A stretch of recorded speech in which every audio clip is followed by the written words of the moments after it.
rehabilitation and scrubs. I am a pediatric nurse, an LPN who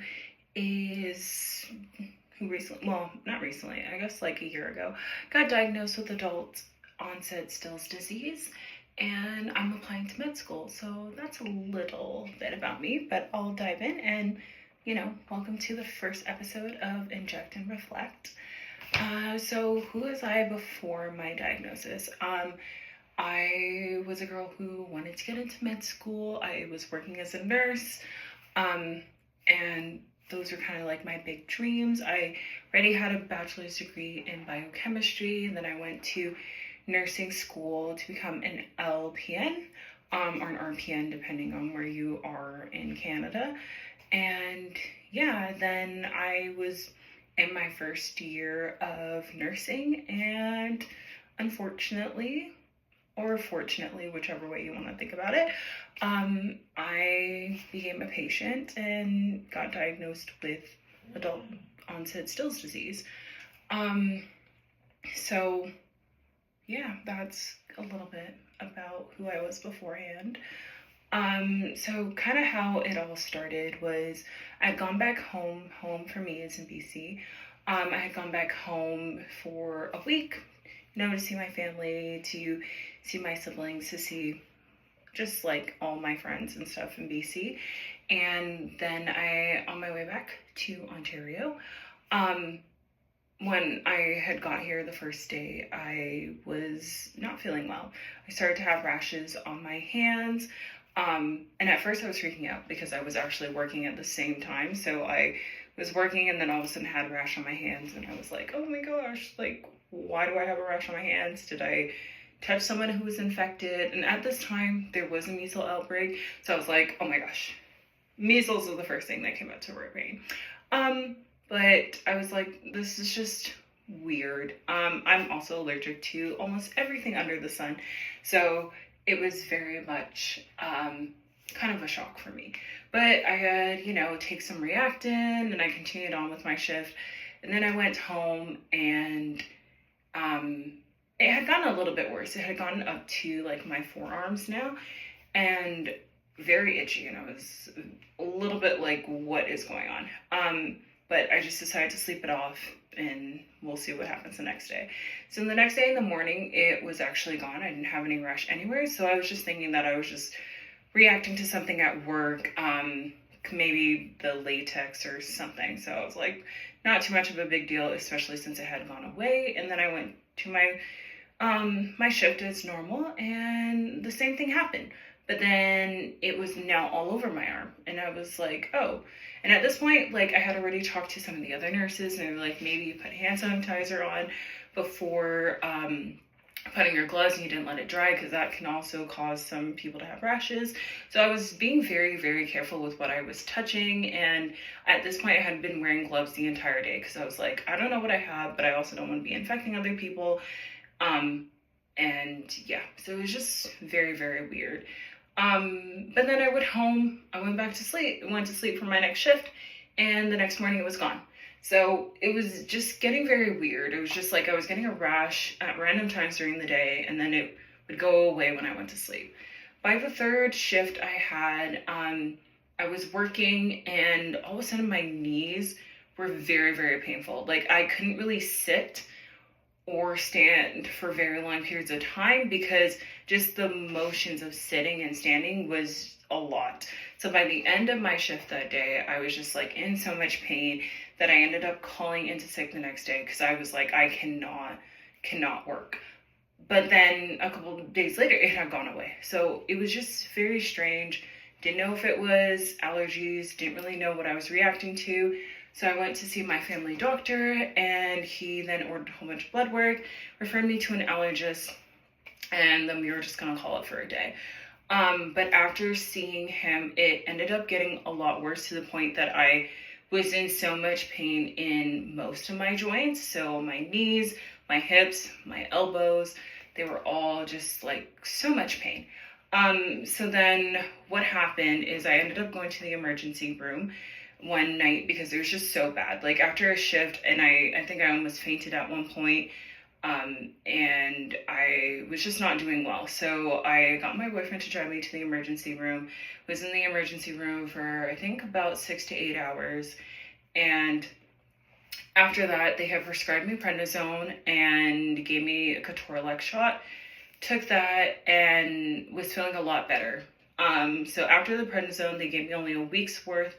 I didn't have any of the symptoms. I was completely fine, but still no real answer to what was going on. Then I went in, I think, to work another day, and the same thing, like, it didn't happen because I was on the prednisone, but the moment I came off the prednisone, it got worse. And then it got to the point where it was really, really bad that I ended up back in the emergency room. And at that point, the doctor who was on realized I had been to the emergency room twice in 2 weeks and was kind of wondering what was really going on. So they ended up doing a whole rheumatology panel, and they contacted a rheumatologist who was on call that day, and they decided that like maybe there was more going on from a rheumatology point than we had thought, because my CRP was through the roof, and my ferritin was also like through the roof. So they were questioning what was going on. Then about 2 weeks later, because at this point they had referred me to rheumatology, they had re-prescribed the prednisone, which was helping, and then I went to go see a rheumatologist, and at that point they had told me that I had adult onset Still's disease. And what adult onset Still's disease is Still's disease is like juvenile arthritis. So, but they call it adult onset Still's disease because most of the time it does present itself in children. And I was on a child at this point. And so, yeah, so that's what. They didn't really know exactly what kind of caused it. I did do a lot of my own research and was looking that it could have been more stress related, could have been environmental factors. It really could have been a lot of different things, and so I didn't really know that. But yeah, so it kind of really changed the way my entire life was projected at that point. It was a lot to come by just because, you know, I had so many plans that summer, especially because I thought I was going to go back into volleyball. I really love volleyball, and I had plans to like join a summer league and like improve my skills, and yeah, this kind of threw that plan out of the water. I also decided I wanted to apply to med school early that year because I heard, you know, applying early sometimes better your chances.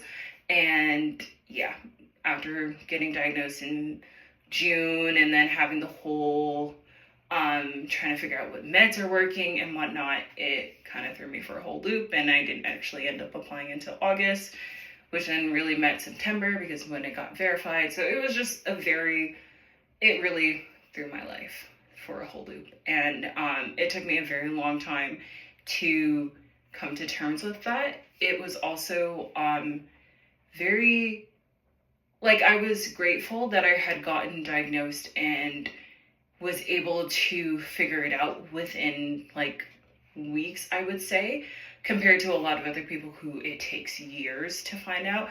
So I was grateful for that, but it was also very hard to remember or to even see that like my life was not going to be the way that I wanted it.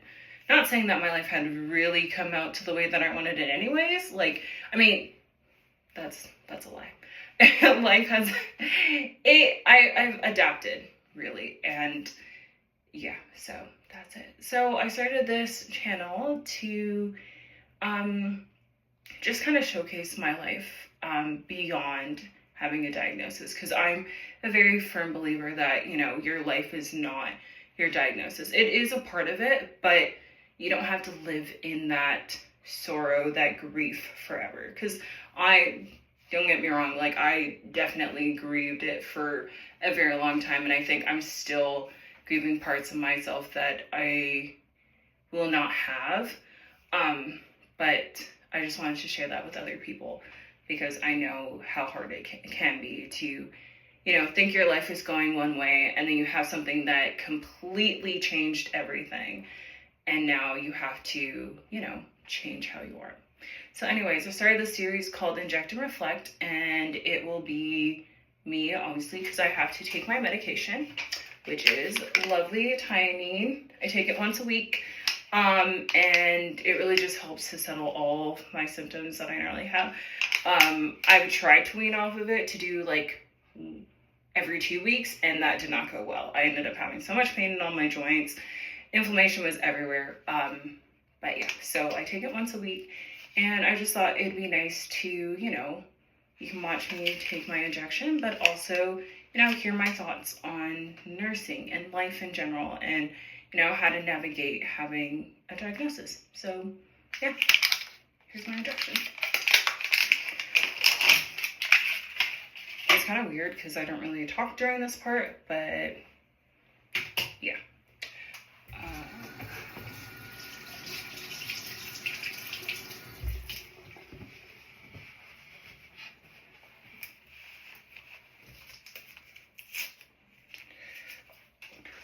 Little alcohol. I think I did this side last week, so we're gonna do this side.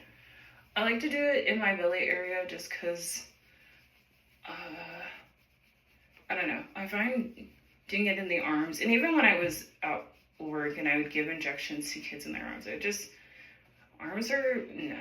I don't really like putting it in the arms. So the belly I find is less painful, or at least to me, so we're gonna put it in the arm.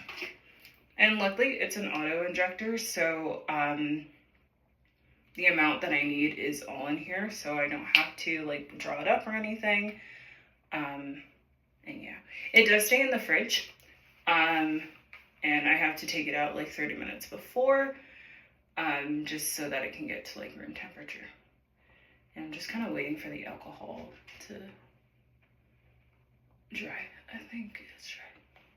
In nursing school they tell you 15 seconds, so I think it's been about that. It's kind of hard to see, so I'm kind of looking at the mirror. See, and then I squish it up a little bit just to get it in the fat, because it's supposed to be so cute. So yeah, and then just inject. Definitely stinging a little bit, but that's because I don't think I waited a full 30 minutes before. Yeah, and then I just kind of let it rest for 10 seconds, and then voila, it's injected. I do have a Band-Aid that sometimes I put on, just in case, especially because I'm wearing white, and I think my pajamas are white, and I just would not like to get blood anywhere.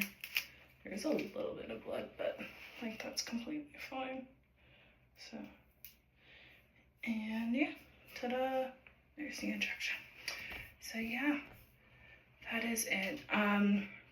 Like I said, I started the series Inject and Reflect just to, talk about life in general. And if you guys have any questions or anything that you guys want me to talk about, let me know. And yeah, thank you for watching me give myself my injection. And I'll see you guys next week on Inject and Reflect.